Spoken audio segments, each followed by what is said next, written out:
Salut, c'est Corsair, bienvenue dans cette nouvelle vidéo.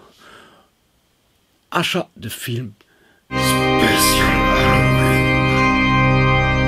Vous l'aurez compris, aujourd'hui je vais vous présenter des films que j'ai achetés qui correspondront tout à fait à cette fin du mois d'octobre. Des films qui vont vous faire peur, des films qui vont vous faire frissonner, des films d'horreur épouvante. Et on va commencer avec du plutôt gentil, plutôt familial, puisqu'on va commencer avec deux films que j'ai achetés récemment en Blu-ray, mais qui existent depuis pas mal d'années, qui seront fort sympathiques à voir avec vos enfants. Il s'agit des deux films Famille Addams, donc La Famille Addams et sa suite, Les Valeurs de la Famille Addams. On va donc suivre la famille Addams, comme le nom des films l'indique si bien. Une famille assez originale, puisque la mort, les cimetières, la sorcellerie plus ou moins, les trucs complètement bizarres, limite SM, sont monnaie courante. On aura Morticia la mère, le père Gomez Addams, les enfants Mercredi et Puberté. Ils vont donc vivre leur petite vie dans leur château. Château plutôt étrange, en compagnie de leur majordome et de la chose, cette fameuse main qui se promène toute seule. Le premier épisode de ce duo de films, ils vont retrouver l'oncle fétide qui sera amnésique. On aura pléthore de gags à la limite du bon goût, mais c'est ce qui fait le charme de ce film. La suite du film, de ce film, évidemment, on continuera à suivre les aventures de cette famille complètement dingue. L'oncle fétide a retrouvé la mémoire. Un nouvel enfant est né. Et évidemment, jalousie des aînés oblige. Pour ceux qui ont des frères et sœurs, vous connaissez un peu le principe, c'est que on va faire en sorte que le petit frère ou la petite sœur se fasse engueuler à notre place. On va essayer de lui jouer des petits tours. C'est un peu de la jalousie d'enfant, sauf que dans Les Valeurs de la Famille Addams, Mercredi et son frère vont pousser la chose un peu plus loin. Ça reste malgré tout plutôt sympathique. Ces deux films qui sont plutôt familiaux quand même, donc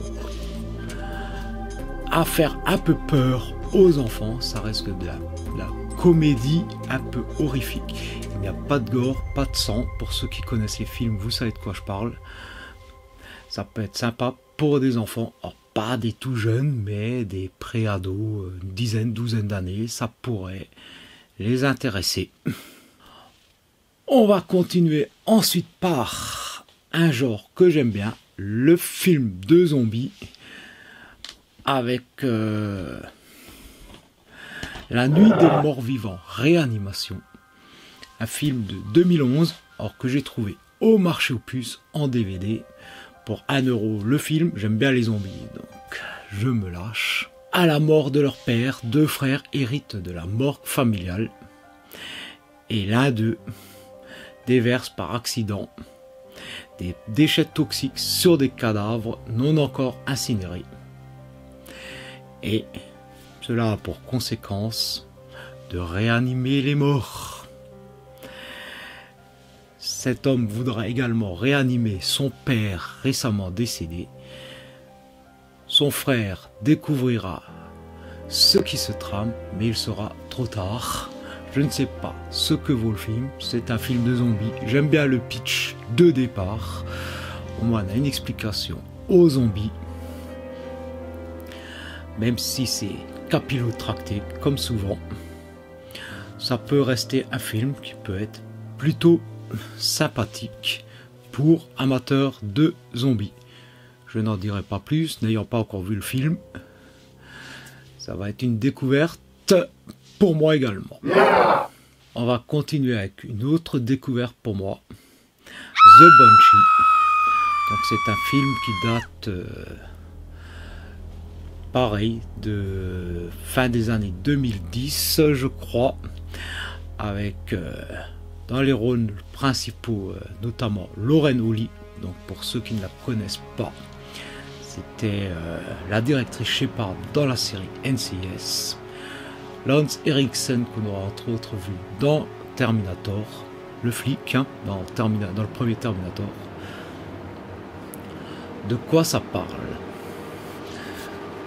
C'est un professeur d'archéologie et ses étudiants donc, en Irlande qui vont faire des fouilles sous l'université et découvrir une étrange boîte.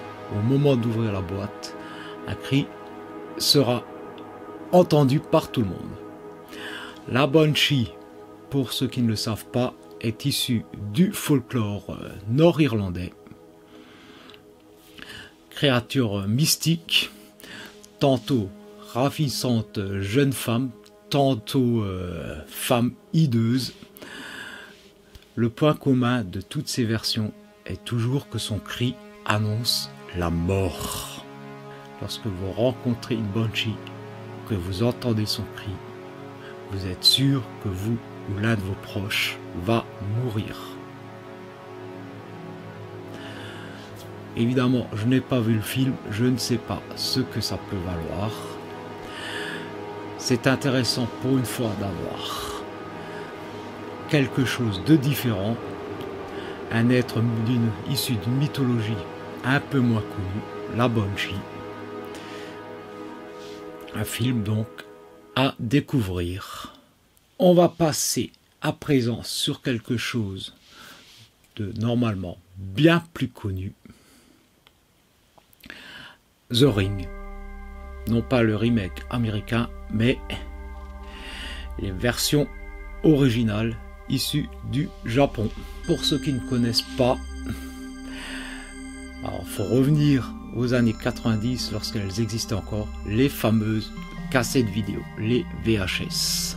L'histoire, le script est assez simple. Tu découvres une VHS, tu l'insères dans ton magnétoscope, tu mates la bande. Une jeune fille plutôt étrange, on ne sait pas si c'est un fantôme ou si elle est réellement vivante, apparaît sur la bande. Le truc a déjà de quoi te faire flipper. Mais une fois que la cassette s'est arrêtée, le téléphone retentit. Et dans les 7 jours, la mort est inéluctable. Ça, c'est pour le premier film que j'ai vu il y a très longtemps, que je vais être heureux de revoir. Je vous ai dit trilogie. Il y a donc une suite qui repart un peu sur le même principe, avec un léger twist. Je ne vais pas me prononcer dessus, vu que je n'ai pas vu ce film. Et curiosité, évidemment, qui était monnaie courante, lorsque tu as épuisé ton concept et que tu ne sais pas comment poursuivre, on va tenter le préquel, donc Ring Zero, l'origine de Ring, film dont j'ignorais même l'existence, que je vais découvrir comme il est dans le coffret. Coffret qui est plutôt sympathique d'ailleurs, en forme de VHS. On ouvre les différents volets, on va voir apparaître les films. Le graphisme est plutôt sympa. C'est un bel objet également de collection pour ceux qui aiment bien les pièces un peu différentes. Voilà, 3 films d'horreur qui ont, pas vraiment d'horreur, plus d'épouvante on va dire, qui auront peut-être le don de vous faire frissonner le soir d'Halloween. Je vais continuer en vous proposant un film récent qui est sorti courant de cette année, donc il y a quelques mois au cinéma, qui est le 6e opus d'une saga, à savoir Destination Finale. Donc je vais vous parler bien entendu de Destination Finale Bloodline. Pour ceux qui ne connaissent pas Destination Finale, les 5 premiers films sont tous basés sur le même principe. Un groupe de jeunes doit partir ou se retrouver, ou voilà. Toujours est-il que l'un d'entre eux a une prémonition sur un accident qui doit se passer. Il fait sortir des gens, il réussit à éviter l'accident à pas mal de personnes. Mais leur ennemi, c'est la mort. La mort va chercher à les rattraper pour avoir son dû. Alors évidemment, la saga est inégale. On va plus finir par en sourire que d'avoir vraiment peur. Personnellement, je préfère en faire un jeu à boire. Un truc à voir entre potes. Essayez de deviner qui est le prochain et surtout comment il va mourir. Car c'est ça un peu la force des destinations finales. C'est de savoir comment les gens vont mourir. Destination Finale 6, donc Bloodline, ne déroge pas à la règle. Nous savons à l'avance que les protagonistes vont mourir. Reste à savoir dans quel ordre et surtout comment. Petite particularité du 6e opus comparé aux autres. Dans les 5 premiers, c'était soit un groupe de potes, soit des inconnus.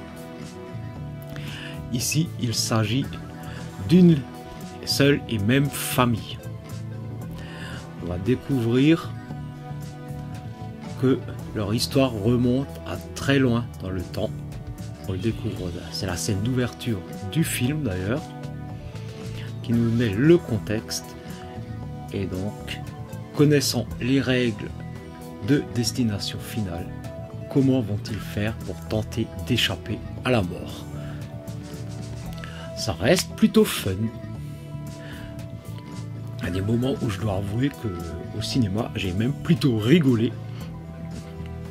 Pour un film qui est censé faire peur, c'est assez paradoxal. Mais c'est Destination Finale, c'est le concept même du film. Alors, autant sur les premiers, au bout d'un moment, le concept tend à s'épuiser, autant sur cet épisode-là, ils essayent de redonner un peu de mordant, de varier un peu le truc en sachant que voilà, ce n'est pas des inconnus ou simplement des potes, c'est une famille. Donc les liens sont différents. À vous de juger. Et enfin, pour terminer, un film qui, par moments, m'a franchement fait flipper quand je l'ai vu au cinéma. Alors évidemment, il est sorti là, au courant de l'été. Et avec la chronologie des médias, c'est calculé pour que sa sortie tombe au mois d'octobre, donc dispo pour Halloween. Le film, c'est Until Dawn. La mort sans fin. De quoi cela parle-t-il? Un groupe d'amis part à la recherche de la sœur de l'une d'entre eux. Ils arrivent dans une bâtisse isolée au milieu des bois. Bâtisse qui faisait jadis partie d'un village qui a été entièrement éradiqué de la carte. Et ils vont se rendre compte très rapidement qu'une force étrange, démoniaque, cherche à les tuer. Mais le processus va se répéter encore et encore. En l'occurrence, les personnages ici vivent toujours et encore la même nuit. Le but est de trouver comment briser le cercle de la mort. Leur temps est compté Alors j'ai beaucoup aimé le concept de ce film parce que ça change énormément. Ce n'est pas du slasher gore bête et méchant. On n'a pas de boogeyman type Freddy ou Jason. Les héros, les protagonistes doivent d'abord comprendre comment fonctionne ce monde, trouver une solution. J'ai trouvé le concept plutôt intéressant. C'est un film qui, ma foi, je peux que vous le recommander. On a quelques moments un peu sympathiques, un peu marrants. On a des moments qui sont bien trash aussi. Ne pas mettre peut-être forcément devant toutes les âmes sensibles. Mais c'est quelque chose qui est fort sympathique à voir. J'arrive maintenant à la fin de cette vidéo que j'ai voulu un peu plus thématique. J'espère que ça vous aura plu. N'hésitez pas, comme d'habitude, dans les commentaires, à me dire ce que vous pensez de ma petite sélection de films, à m'en proposer d'autres, bien entendu dans le thème film d'horreur épouvante pour Halloween. Je réponds comme d'habitude avec plaisir. Et donc moi je vous dis à très bientôt pour une prochaine vidéo. Et joyeux Halloween! Allez, ciao!